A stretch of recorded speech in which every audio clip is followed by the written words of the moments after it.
নবাবসকলৰ পৰিয়ালে এই ঠাইত বাস কৰিছিল।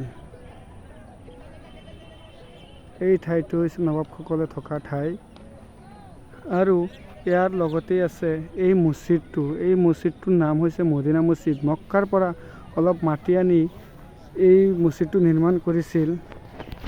ইয়াৰ পিছতে আপোনালোকে চাব পাৰিব সন্মুখত এটা আছে ডাঙৰ তোপ। এই তোপটো আমাৰ অসমৰ তোপ বুলি আমাক গাইডে জনাইছে।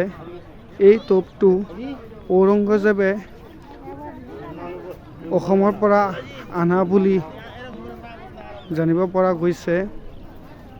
দেখাত অলপ সৰু যেন লাগিছে, কিন্তু দৰাচলতে বস্তুটো বহুত বেছি ডাঙৰ। প্ৰথমবাৰৰ চাইছোঁ। ইয়াৰ ভিতৰ চৰাটো চাওক আপোনালোকে, বস্তুটো কিমান ডাঙৰ।